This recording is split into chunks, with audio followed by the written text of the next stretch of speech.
This message comes from Jackson.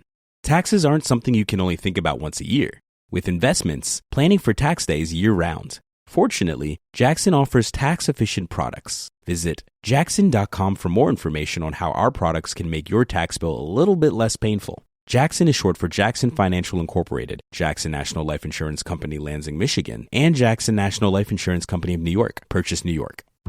Chicago, 2011. A cop is murdered. Police and prosecutors swear they have the trigger man. He swears he didn't do it.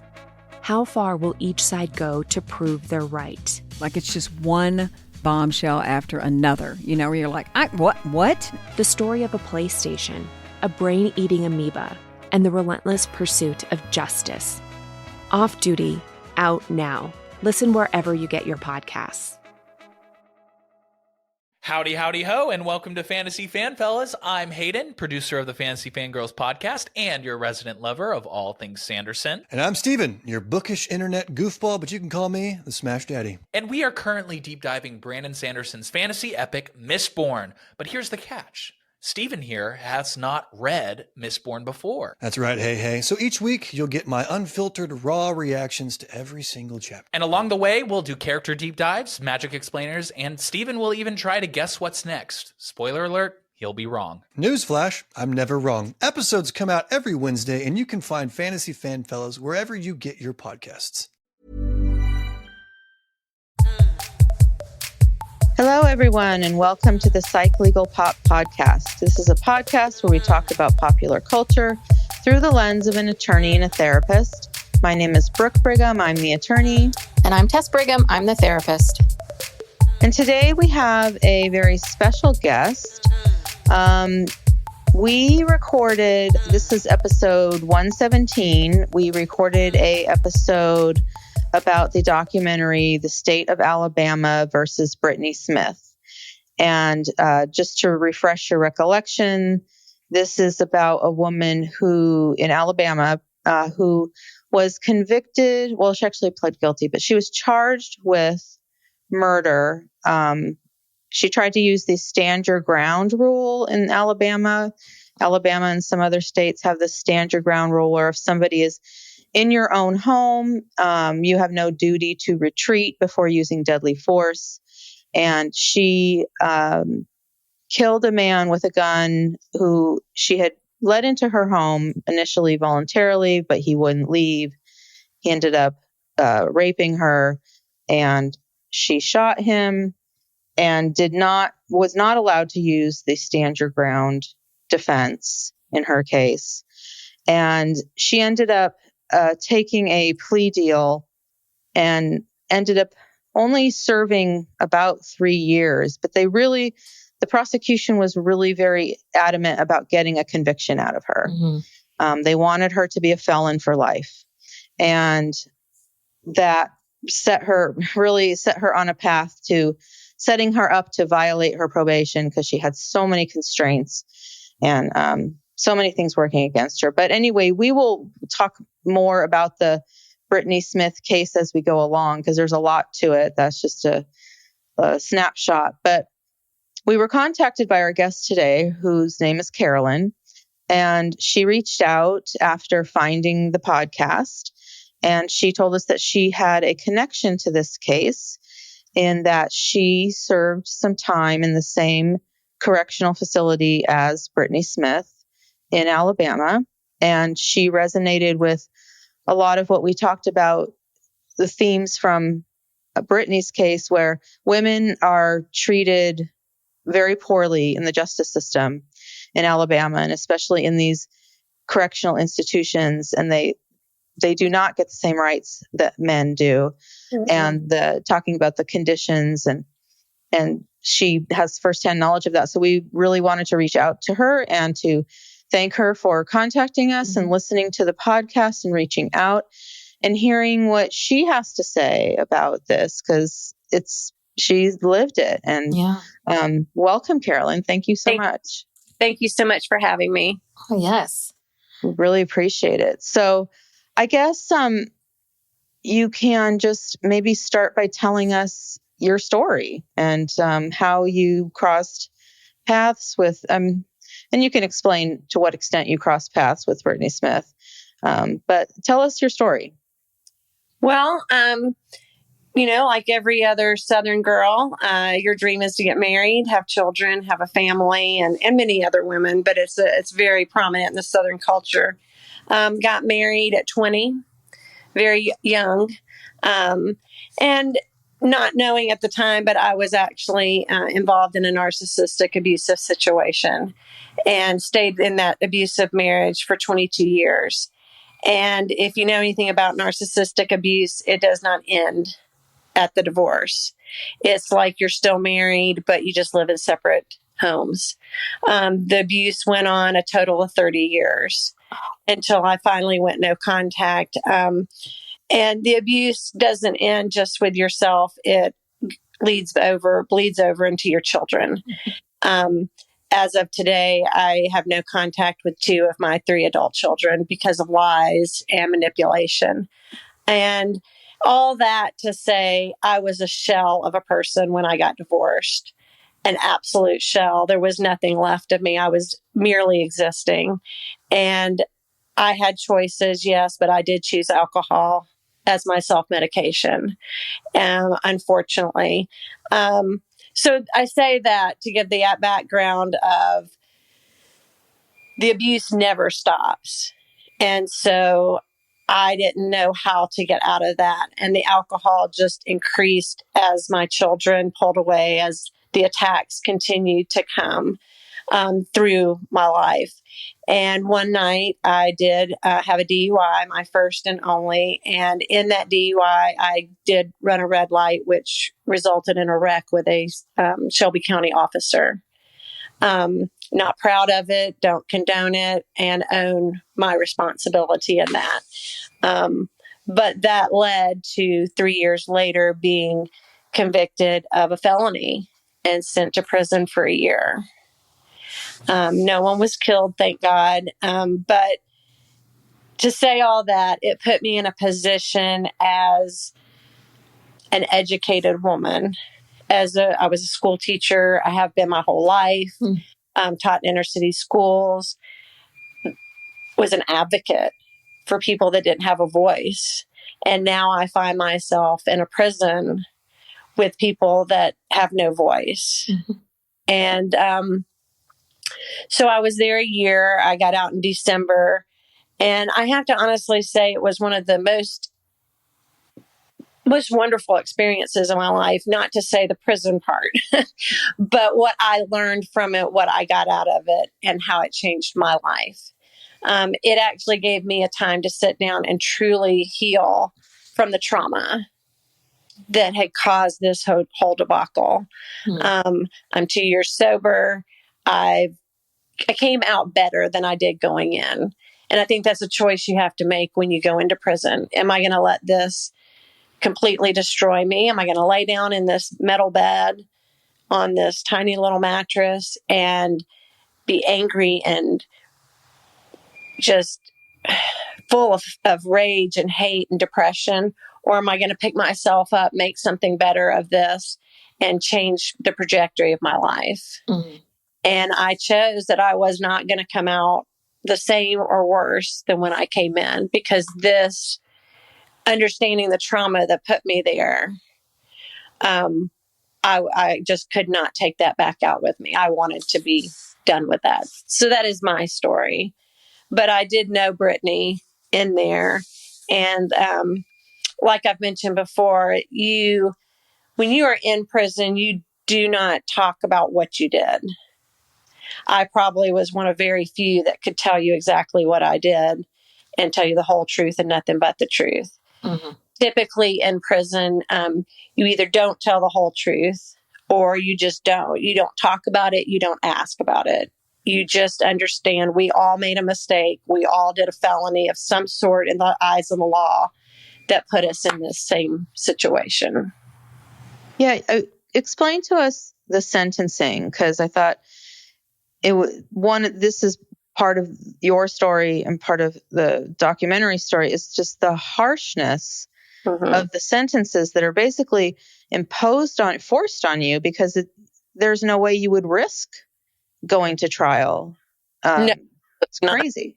In my situation, had I gone to trial, I would have probably spent a minimum of 2 to 3 years. And I say probably 3 than the 2. The sheriff himself of the county had a personal vendetta in this situation. I'm not sure what it is. It is a missing piece to me. But he was going to personally come to my trial. The sheriff of this county, to make sure that I spent that amount of time. And so when the plea deal of 10 split 1, which means I really was served with 10 years to serve 1. Mm-hmm. And at any time after that, if I were to get in trouble again, I guess under the same guidelines, I would go and finish. If I broke that, I would finish the rest of the 9 years. Wow. So you had was it a 2-year probation? Yeah. So I served 1 and then I'm on probation for 2. Okay. So if at any time during those 2 years you do anything, Yes. even like a misdemeanor, or you violate the terms of your probation, it could be something minor, like a curfew or anything like that, you automatically go back and serve the 9 remaining years, no questions asked. Correct. Wow. And I was threatened prior to, I had about 3 months where I had asked to go to rehab prior to my year sentence starting. And they put me on house arrest and ankle monitor. And none of that time counted towards my year service. Oh. So I did that for 3 months just so that I could go to rehab. And I could only leave my house to go to rehab and come back, obviously not able to drive. And so I had no one to take me, and I hired an Uber every day for 3 months, Monday through Friday, to take me and to bring me home. And there were several mornings. And well, I'll back up. I was told prior to leaving the courtroom that day that if I made one mistake, I would go straight to prison for 20 years, no questions asked. Wow. And they sent sheriff deputies to my house multiple times during that 3 months to make sure I was not getting in a car and driving by myself. So was this were you in custody from the time you were arrested until they let you out with that ankle monitor? No, I was on bond. I bonded. Okay. And I was going back to court every 2 months for 3 years, because this happened 4 years ago, this March. And they just, I feel like, almost set you up for failure. Mm-hmm. Yeah. Make it so difficult for women like Brittany, especially. I'm blessed that I have a car, I have a place to live, I have means to be able to pay my probation every month. But I don't know what people do, and they do end up not being able to follow the rules, and they end up back in there for years because they couldn't pay $40 or because they couldn't show up.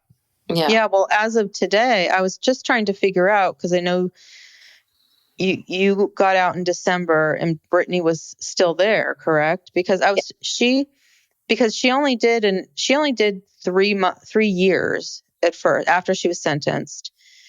But since then she's violated parole 6 times and is still in and out to this day. And these violations are stupid. Yeah. They're for stupid things. And so basically, even though she only served that 3 years, she's been back in most of the time ever since. Right. She's caught up in the system.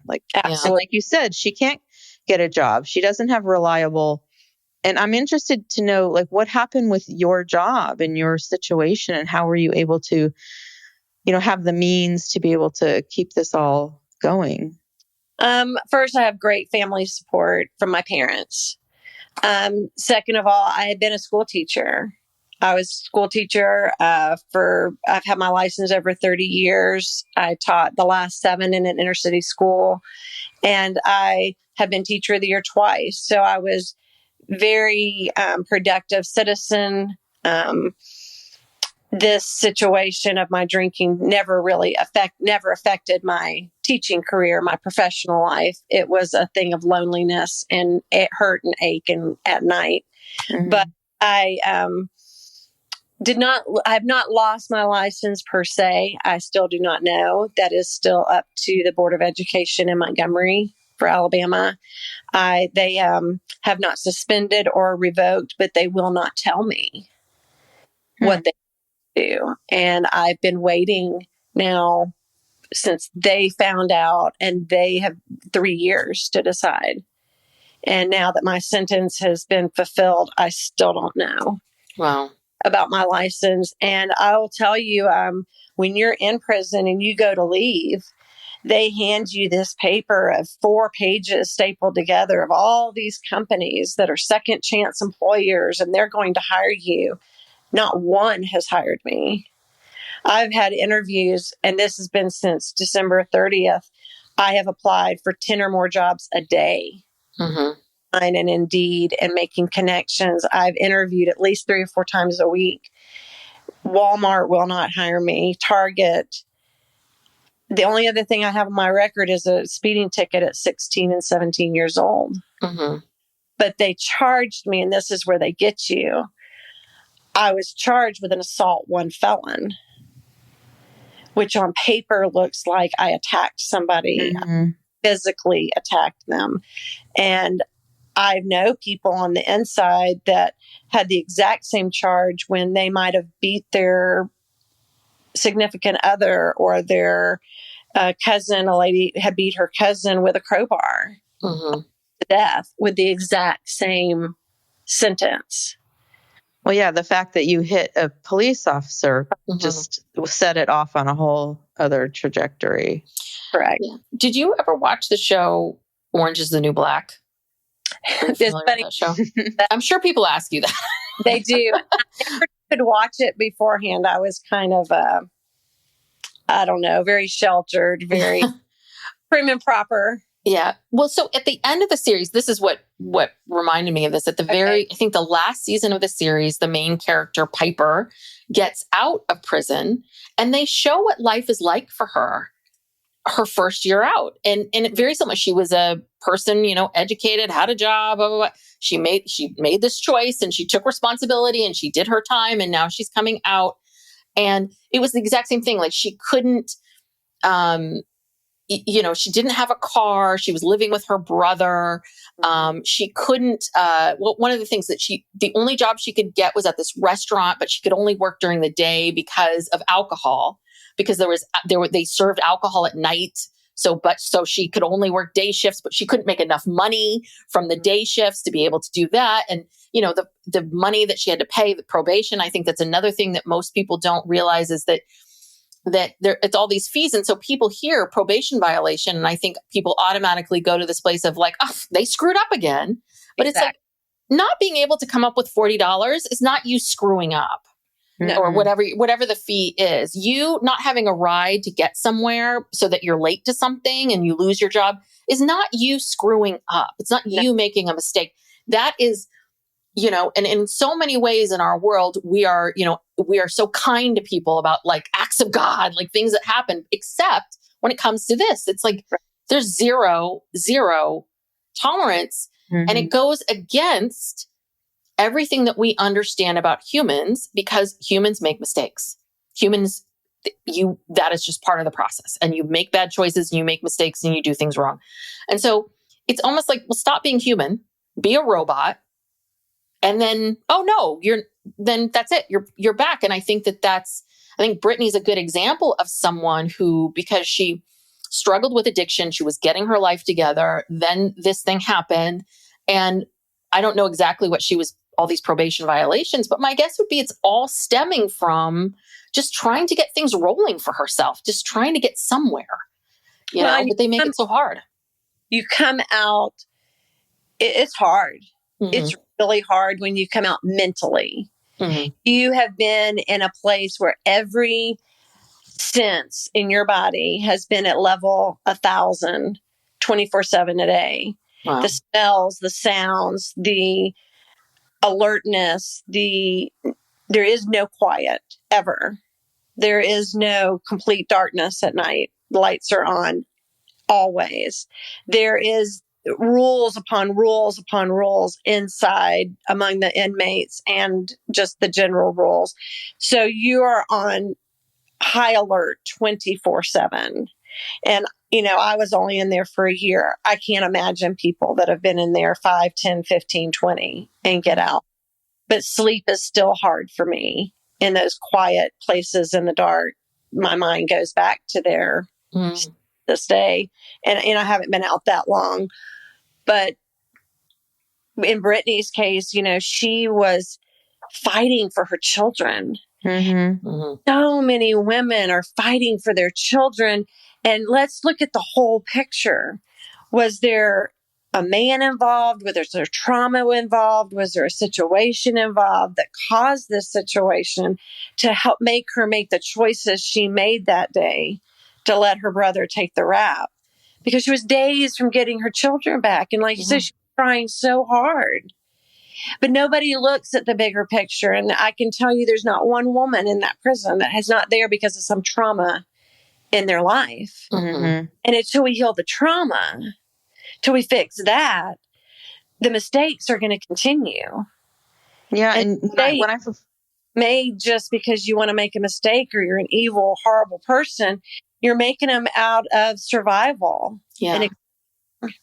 Yeah. Because when I first talked to you, you said that so many of the women that you met, they were there because of self-defense, defending themselves against their abusers. And some of them killed their abusers because it was kill or be killed. Yeah. Right.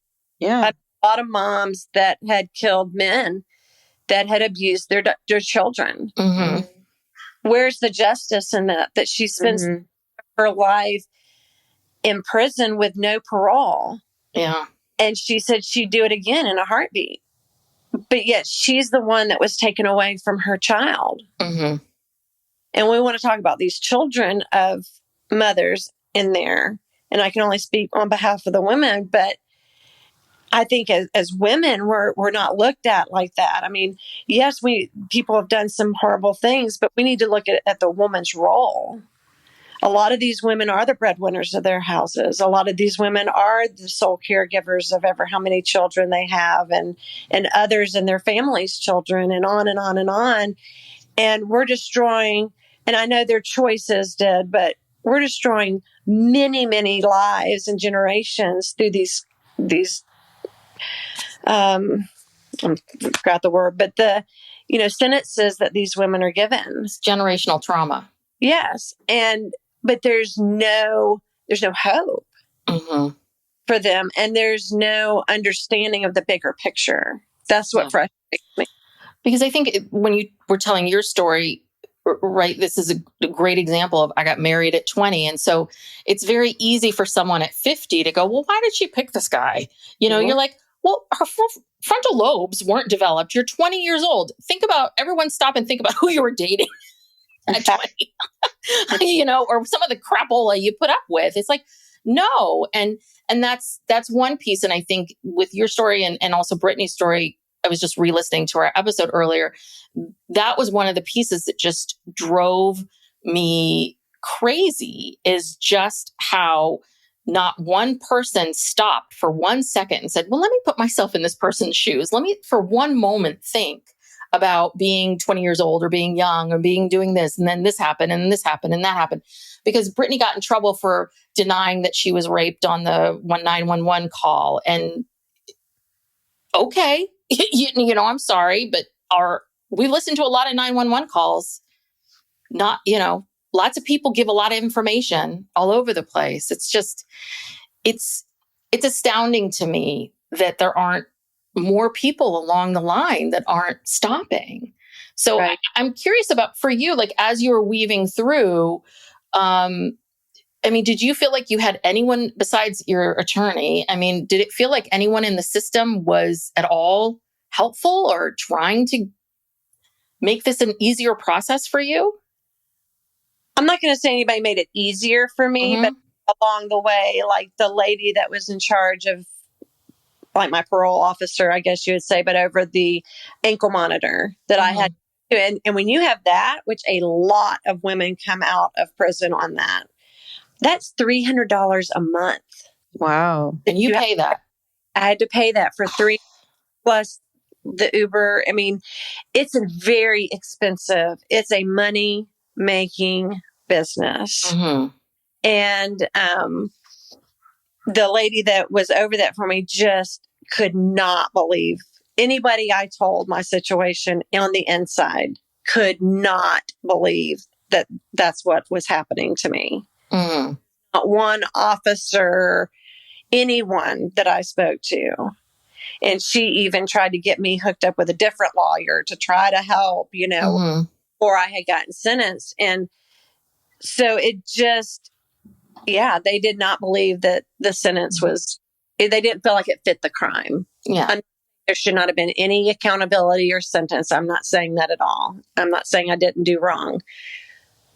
But there are circumstances and it's almost like a ruining of the life. And I think you said it earlier, making her Brittany pay with having a felony for the rest of her life. Mm-hmm. I was only blessed. I don't know where I would be living right now had the landlord I had prior to going in said, I'm going to hold this townhouse for you. Oh my gosh. Wow. And said, but they will be leaving when you will move back to this. Wow. And I'm here today without a job, but where would I have been able to go if I don't have a job still? No income coming in, felony. Mm-hmm. Who else is going to rent to me? So I'm an angel. Yeah. But I don't know what people do. I really don't. And I'm not surprised that they reoffend. And what choice do you have? To put somebody in prison for probation violation is absurd to me. Absurd. Mm-hmm. There's got to be a better way. Yeah. Well, it also seems a little bit, and obviously there has to be a cutoff, but let's rethink the violations. I mean, again, someone who's showing up late once is a little different than someone who's showing up late every time. Or, I mean, that's a different issue. You wouldn't, there are people that show up late to work every day that don't get fired from their jobs. I mean, and I think one of the things for women, especially, is it feels like it's a double-edged sword a bit of, right? Like we are so held to this very high standard as mothers. Like fathers can kind of be semi in, semi out and be great dads. But women, my God, we are, something goes wrong with your kid, it is all on you.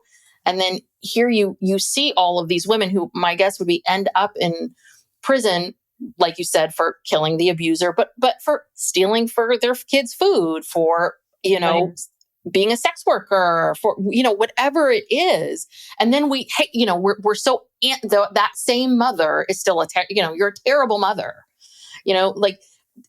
I think that my guess would be there's probably a lot of women there that were doing anything they could, whether it was legal or not, to keep themselves and their children alive and fed and okay.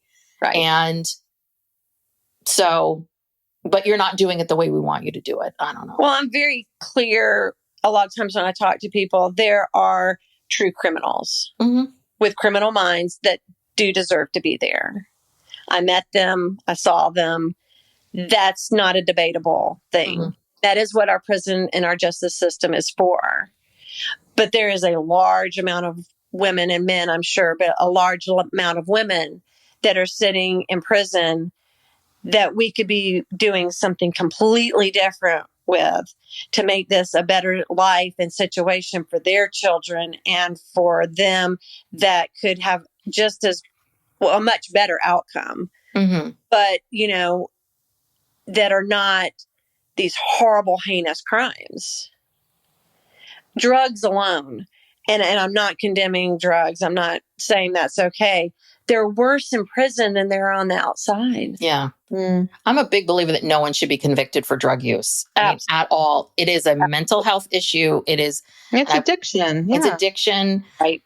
We all have addictions. Mm-hmm. There are acceptable addictions and there's not acceptable addictions, but it is an addiction. Again, not excusing the behavior, but it's just more of no one should be this. Nobody should ever ever serve any time for a drug addiction. Lady, and this one I just cannot get over. Met a lady, she's now been in there 2 years and has another year to go. She had a 3-year sentence. She's from California, lived in California her entire life, card-carrying marijuana user, because that's the state that she was on a cross-country road trip with her dog, was passing through Alabama, heading to Florida. They're notorious for stopping people with California and Colorado tags. Stopped her, claimed that she had enough, sent her to prison for 3 years. Unbelievable. It's like they're just playing games with people. Yeah, targeting people from these states they know where marijuana is legal. I mean, it's just sadistic. Yes. It's sadistic what these what is going on. And listen, so what did you get any kind of help in that facility? What was the prison facility you ultimately were transferred to? I was first at Shelby County Jail and then was transferred to Tutwiler, which is a women's prison in Alabama. Okay. And did you ever get any services? Like, did they have AA classes or NA classes or any sort of anything? There are no AA, NA, CA classes. They offer a Celebrate Recovery, which is a Christian-based AA, through the Prison Fellowship to 14 women. And there's 2 classes, there's 2 sections a year. There are hundreds of women in that place. Why only 14? You can fill a whole hall of people. Why do you have to keep it at 14? 14 in a class of all classes. All classes. That is the only addiction help that they have. So there is no rehabilitation in the addiction. They could have group therapies. They could have all kinds of things. There is no help in that area whatsoever. Wow. Psych Legal Pop will be back after these messages. Chicago, 2011. A cop is murdered. Police and prosecutors swear they have the trigger man. He swears he didn't do it. How far will each side go to prove they're right? Like it's just one bombshell after another, where you're like, what? The story of a PlayStation, a brain-eating amoeba, and the relentless pursuit of justice. Off Duty, out now. Listen wherever you get your podcasts. Howdy, howdy, ho, and welcome to Fantasy Fan Fellas. I'm Hayden, producer of the Fantasy Fangirls podcast and your resident lover of all things Sanderson. And I'm Steven, your bookish internet goofball, but you can call me the Smash Daddy. And we are currently deep diving Brandon Sanderson's fantasy epic, Mistborn. But here's the catch. Steven here has not read Mistborn before. That's right, hey. So each week, you'll get my unfiltered, raw reactions to every single chapter. And along the way, we'll do character deep dives, magic explainers, and Steven will even try to guess what's next. Spoiler alert, he'll be wrong. Newsflash, I'm never wrong. Episodes come out every Wednesday, and you can find Fantasy Fan Fellas wherever you get your podcasts.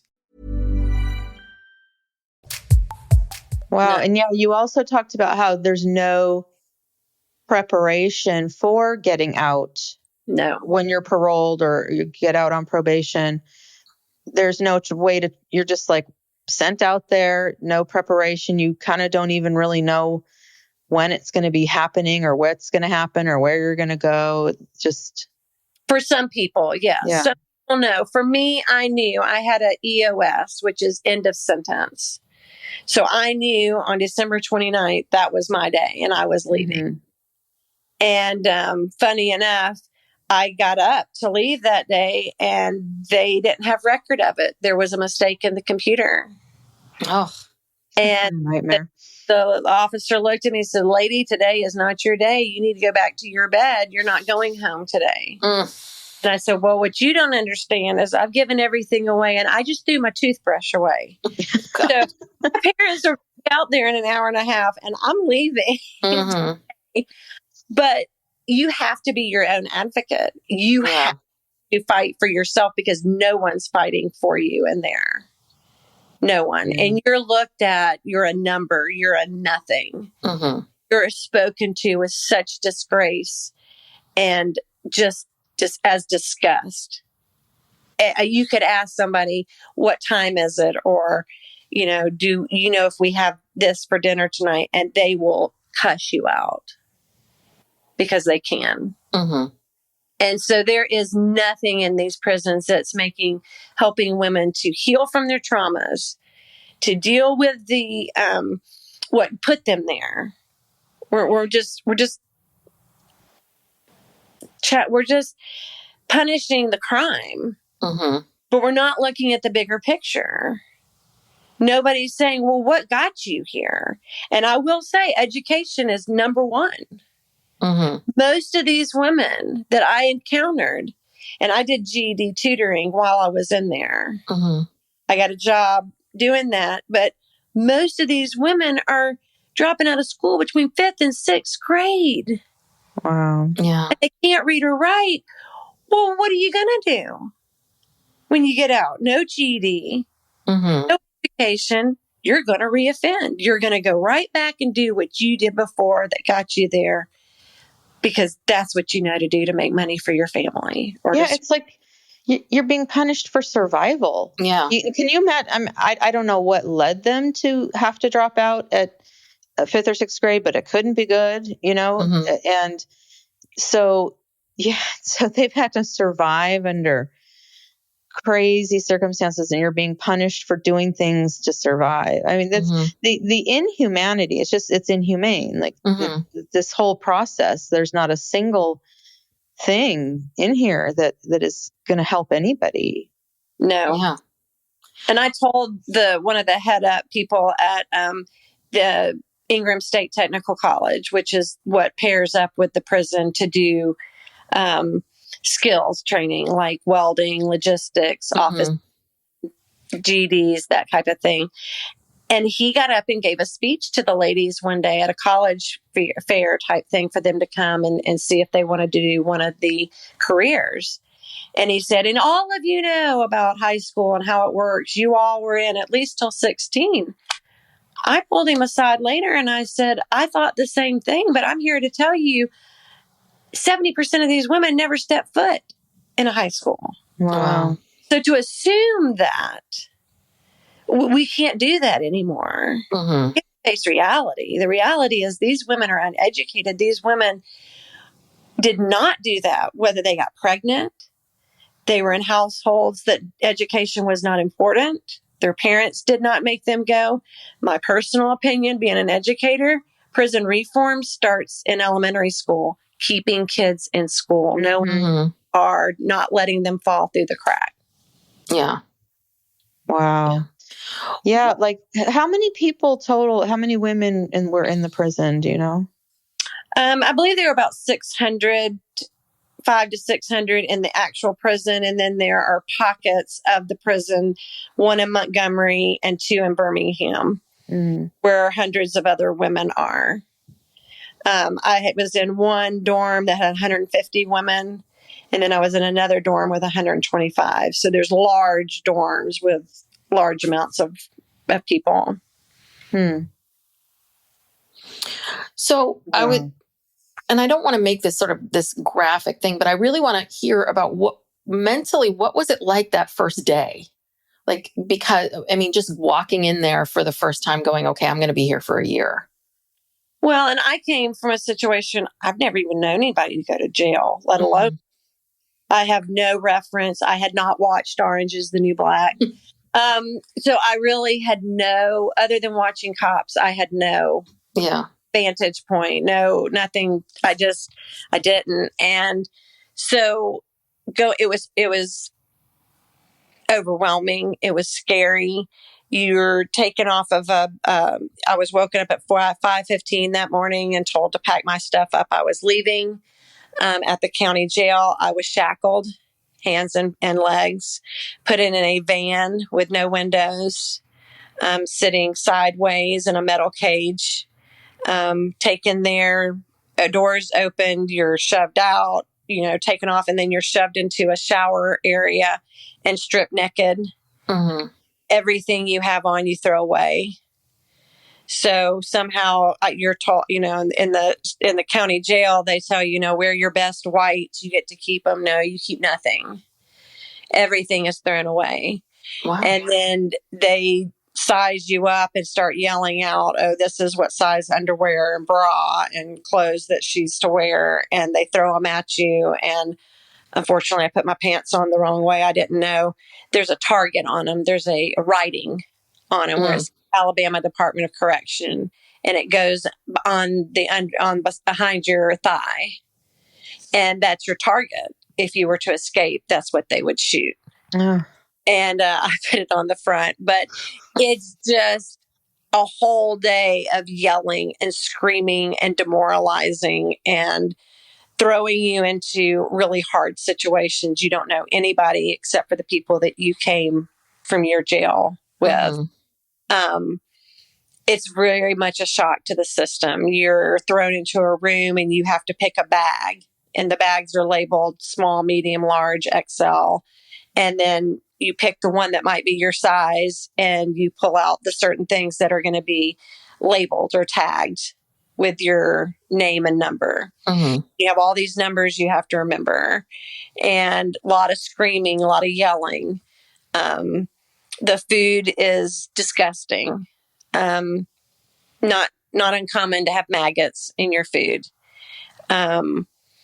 It's not even meat that's consumable for humans. But you're all at the same time, you're glad to get something to eat. That's probably about the most normal thing of that first day. And you're just thrown in there. And those are the women that you bond with the most, because they're the ones that you experience the hardest day of your life with. But you also have to remember there's criminals and then there's non-criminals in this.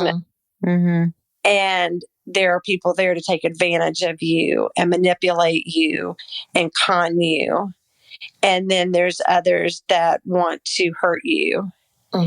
There's lots of mental people that are not on their meds, not on the correct medications, and that's messing people up. And then you're scared to death people. I mean, it is I can't say that, but it's a mess. It's a real mess. And, you don't sleep. You're scared. You're on a metal bed with a mattress that might be a 1/2 to 3/4 inch thick. And you're just, it's overwhelming. I will never forget that day. It was April 11th, and April 11th will forever be in my mind. God, it just makes me so sad to hear that human beings are doing this to other human beings. Yeah. Because like you said, even hardened criminals with criminal intent deserve to be treated as human beings, let alone people who are there because they've made a mistake. How many people have driven drunk? Yeah. I'm sure I have. You never think at the time that you are, but I'm sure I was legally drunk at some point driving, as if that couldn't be me. Right. It could be any of us. And it's just like, taken a legal drug, done something, dumb when you were a kid, and it really doesn't take much. Were most of the, was there a good split of male and female guards, or was it mainly primarily men that were the guards?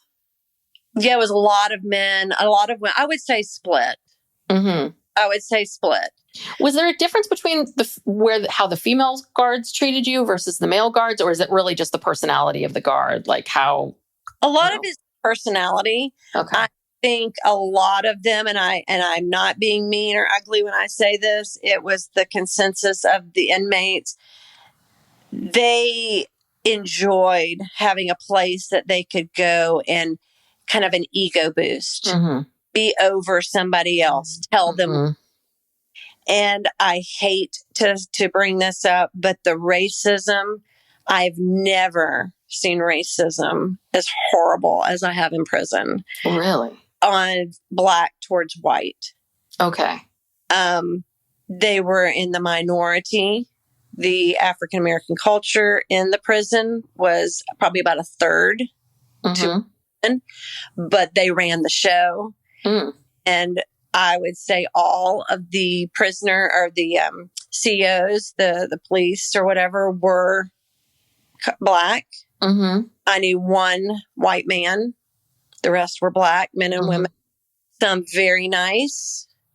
But the majority, and especially the women, were there to lord over and to be ugly intentionally and to tell you what to do. And especially to the white woman.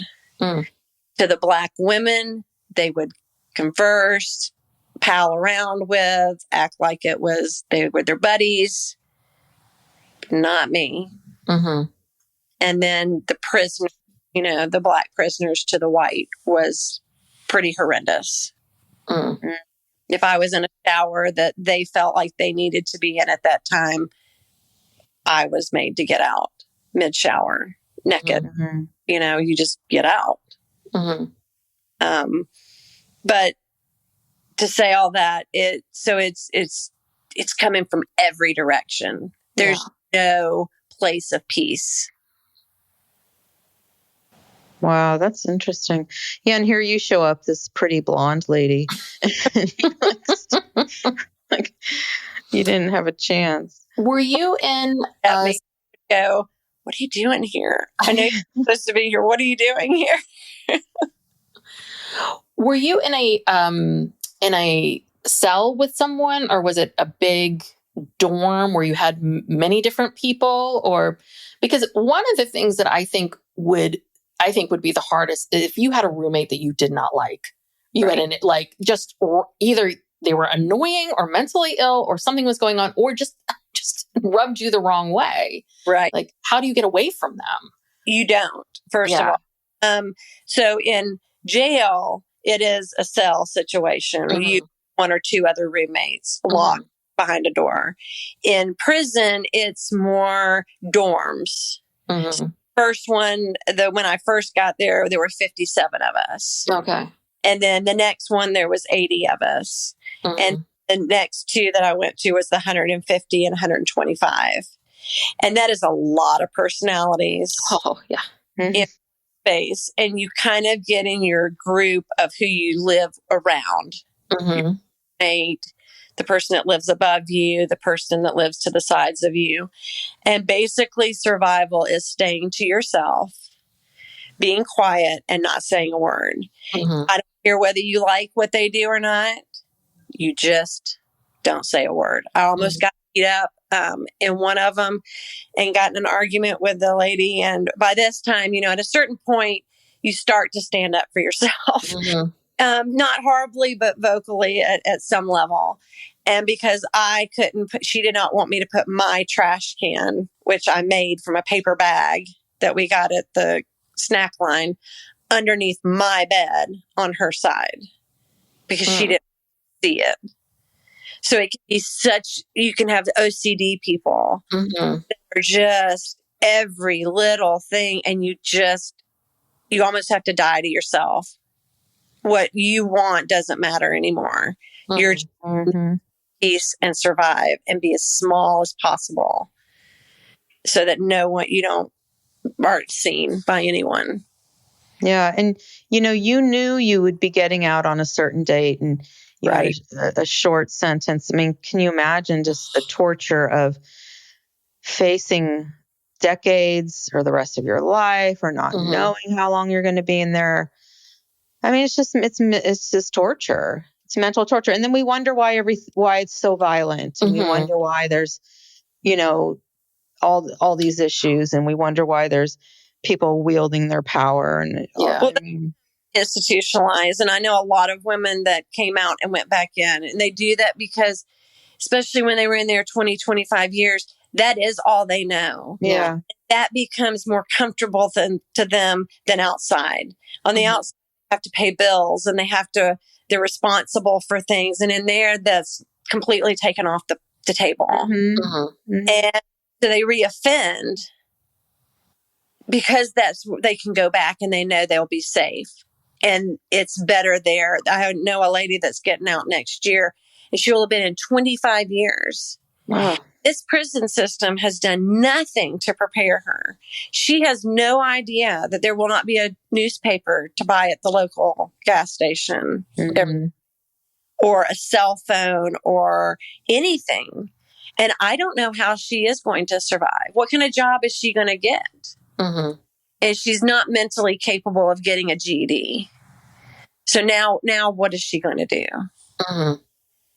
Well, even what you talked about, that being on edge all the time, this heightened state. And I'm sure we've all been in those various situations in our lives. And, I talk a lot about burnout and stress. And Brooke and I were talking about this yesterday about, this, when we get stressed, your body needs to go through this stress response cycle, because when you get stressed, you get all these neurotransmitters and hormones come into your body. And the way in which we are able to process stress is by allowing that.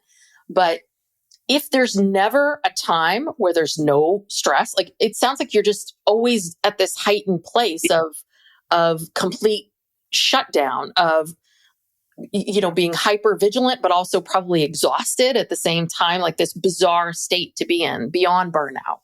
That is a perfect way of describing it. Because you're hyper vigilant, because they talk to you over a speaker system at the one dorm I was in, and then the other dorm, they just yell at you. And so you were to be asleep and you don't hear the 4:00 call for breakfast. You miss breakfast. That's it. And you have to get up and put your clothes on and be in compliance to go to breakfast. And so you never really go to that deep sleep. As you might miss something. You might miss somebody calling you, or somebody, you have an appointment or something of that nature. And so it's just constant. Did you ever worry about being attacked at all by someone in your sleep? Like someone, because that would be my number one. The worst dorm, the one with 150, that was F dorm. And it is a very violent dorm where drugs are going on 24/7. A lot of stealing. Stealing is your number one thing. And so you're constantly in a state of hiding all your stuff and holding on to all your stuff and keeping it locked up and making sure that nobody's messing with you. I was there with many fights. I mean, fights were every day. But when somebody gets a shank and they're running around a dorm with 150 people with beds everywhere, the likelihood they might fall on you is very high. Type of things. And I hate to say it became normalized, but you just got to the point when I first got there, I know I was deer in the headlight when it came to drug activity, the passing out, all of that, and then the fighting. But it became a point of, oh, well, and you just went on reading your book or whatever. And that is such a strange place to be in. Wow. Well, so during this time that you're on probation, what are your restrictions? I mean, can you travel out of the state, or what does the next couple of years look like? As crazy it is, I had no knowledge of what it was going to be like. So I had no idea, but it's been nothing. I show up on my Tuesday of every month and I pay my $40 in cash. And he asks me, has your address changed? No, sir. Has your phone number changed? No, sir. Have you had a run-in with the law? No, sir. Okay, I'll see you next month. I did have a job that I was interviewing for. I did not get it, but it involved maybe some travel over to Mississippi. And I called and asked. He said he had no problem with me traveling in the state of Alabama. Leaving the state would require a discussion and a pass. So I don't know. I mean, I'm not, but what if I was a really bad person? I mean, it just seems like, are they giving me all this leeway so that I will make a mistake? Not me personally, but I'm of those that come out, because you come out of this very highly strict, controlled environment, and now there's no restrictions on you. And they don't care that I have a job or don't have a job.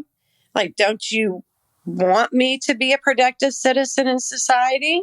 Don't you want me to be making money so I can pay my $40 without it being it took me almost 2 months to get my food stamps started. Mm-hmm. And so I don't know what people do. Yeah.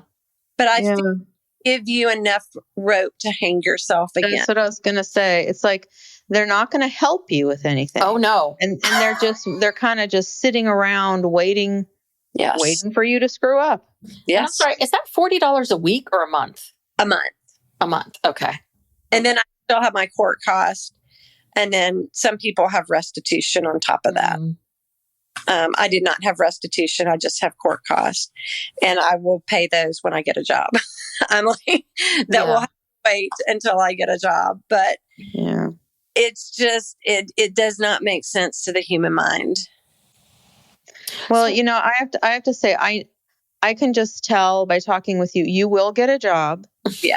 And you will just the fact that you're only a few months out from this experience and the way that you're able to just articulate everything and the way you present yourself and just how, how balanced you are and just the way that you even just talk about, you're not angry. You don't feel sorry for yourself.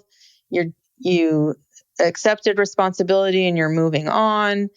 And so I know that it's just a matter of time before, things change. Yeah. And I just wonder, what are your plans for, you said you're interested in kind of getting the word out there about criminal justice reform and talking about this. Have you thought about how you might want to do that? Is there any kind of advocacy you're interested in doing or? There's so much, I love this platform. I've thought about maybe trying to do a podcast or something where I could speak, but I definitely want to focus on educational reform. Mm-hmm. Because if we do not, and that's where prison reform, in my opinion, starts. And as a teacher of an inner city school, fighting with these parents to get these kids in school on a daily basis and knowing that they're missing because their one pair of shoes was in the boyfriend's car that wasn't there that next morning, clean clothes or no clothes that fit, and I could go on and on and on about that. But education for children and for just human beings is a right. Mm-hmm. It's not a privilege, it's a right. And that is the key that unlocks their future, good, bad, and different. Now, in that comes the ability to make free choices. We're free human beings to make our choices. But if a child does not have the basic education and skills to possibly do better with than where they're given or where they come from, they're doomed before they ever get started. Mm-hmm. And then we put them in juvenile and put them on. Mm-hmm. And I with someone yesterday that works with the juveniles. We're not doing anything in there either to teach basic reading and writing. Wow. Where is that? And why aren't we requiring basic education, if nothing else, in juvenile? Why aren't we requiring them to get their GEDs back then? Mm-hmm. Yeah, isn't that the law? If you were a parent and you weren't sending your child to school, and wouldn't you get in trouble for that? For truancy or they say that they send letters. You have to get, but I'm telling you, kids, especially since COVID, but the amount of kids that fall through the cracks. I'm homeschooled now. And there's no follow up. There's no. Oh, I can tell you that one because we homeschool. My son's been homeschooled for a while and we had a tutor that taught him. But I am constantly, there was a time where we asked the homeschooling place, like, okay, wait, he missed something. What do we do about that? They're like, no, it's okay. There's zero oversight, zero oversight. So all you really, and it's very easy. It's just a fee that you pay each year to be a homeschool. But I think that's like what we're seeing is exactly what you're talking about with this systemic issue. It's someone who wasn't, their parents they weren't able to educate themselves. They had to drop out in 5th or 6th grade to maybe get a job or deal drugs so that people in their family can eat.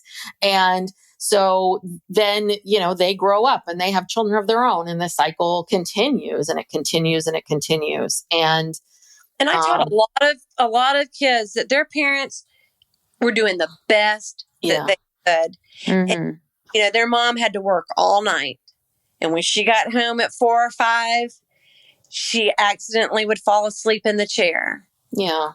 Next thing you knew, it was 9, 10 o'clock and the kids had missed the bus.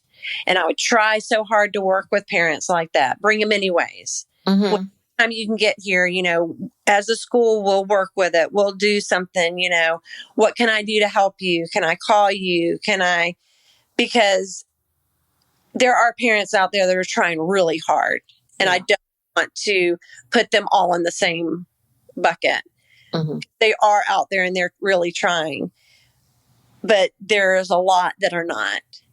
And if we don't get a hold on that, and then we don't get into our juvenile system and make these people get GEDs and make these kids, and again, bottom line, what trauma caused this? How can I help you heal the trauma that caused the situation that started this whole ball rolling? And there's just no help for people out there. There's no voice.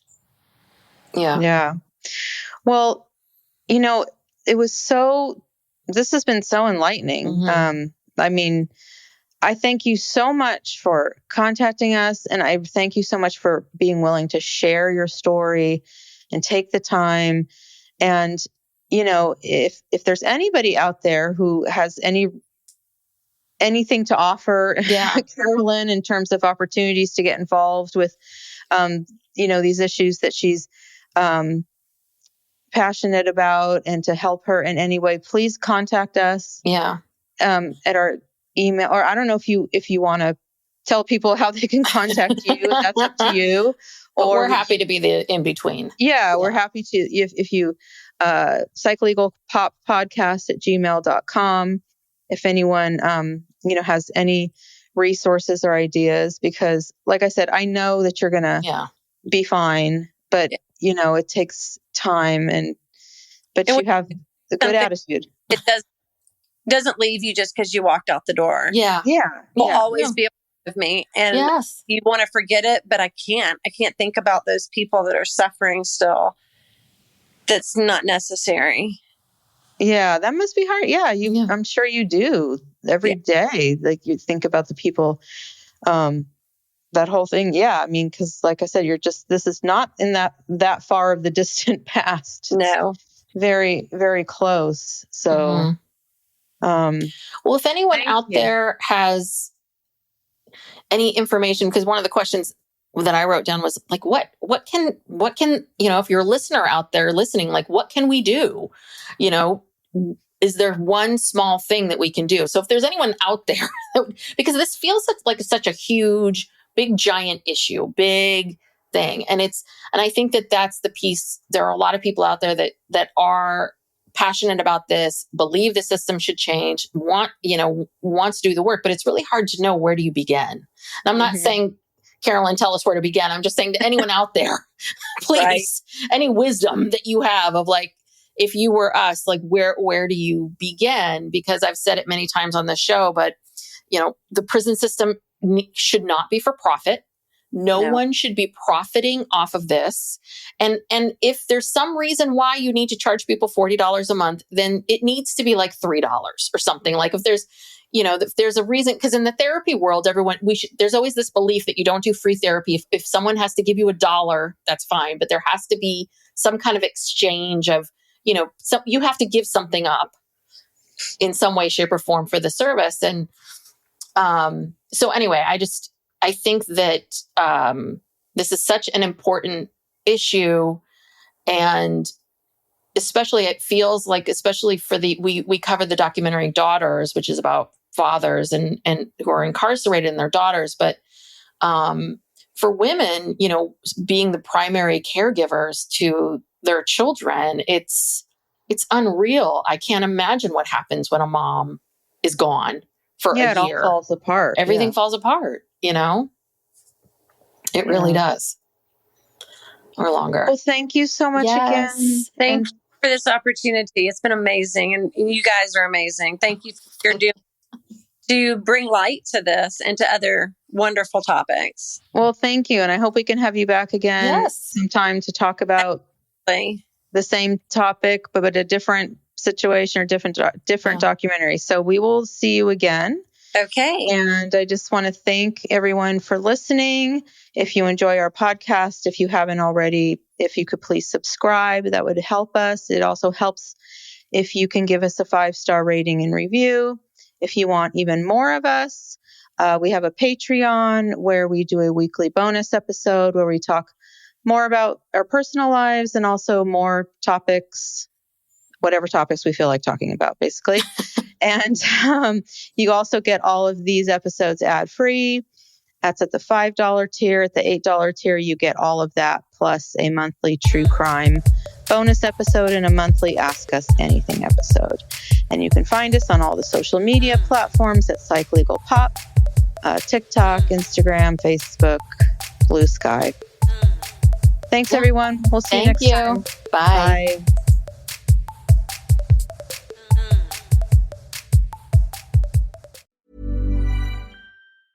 This message comes from Jackson. Taxes aren't something you can only think about once a year. With investments, planning for tax day is year-round. Fortunately, Jackson offers tax-efficient products. Visit jackson.com for more information on how our products can make your tax bill a little bit less painful. Jackson is short for Jackson Financial Incorporated, Jackson National Life Insurance Company, Lansing, Michigan, and Jackson National Life Insurance Company of New York, Purchase, New York. Howdy, howdy, ho, and welcome to Fantasy Fan Fellas. I'm Hayden, producer of the Fantasy Fangirls podcast and your resident lover of all things Sanderson. And I'm Steven, your bookish internet goofball, but you can call me the Smash Daddy. And we are currently deep diving Brandon Sanderson's fantasy epic, Mistborn. But here's the catch. Steven here has not read Mistborn before. That's right, hey. So each week, you'll get my unfiltered, raw reactions to every single chapter. And along the way, we'll do character deep dives, magic explainers, and Steven will even try to guess what's next. Spoiler alert, he'll be wrong. Newsflash, I'm never wrong. Episodes come out every Wednesday, and you can find Fantasy Fan Fellas wherever you get your podcasts. Acast powers the world's best podcasts. Here's a show that we recommend. Hi, I'm Pace Case. And I'm Bachelor Clues. We host Game of Roses, the world's best reality TV podcast. We're covering every show in reality TV at the highest level possible. We analyze The Bachelor, Love is Blind, Perfect Match, Vanderpump, and anything else you find yourself watching with wine and popcorn. We break down errors, highlight plays, MVPs, and all the competitive elements that make reality TV a sport. And we interview superstar players like Bachelorette Caitlin Bristow and Big Brother champion Taylor Hale. If you want to know so much about reality TV, you can turn any casual conversation into a PhD level dissertation. You definitely want to check out Game of Roses. Acast helps creators launch, grow, and monetize their podcasts everywhere. Acast.com.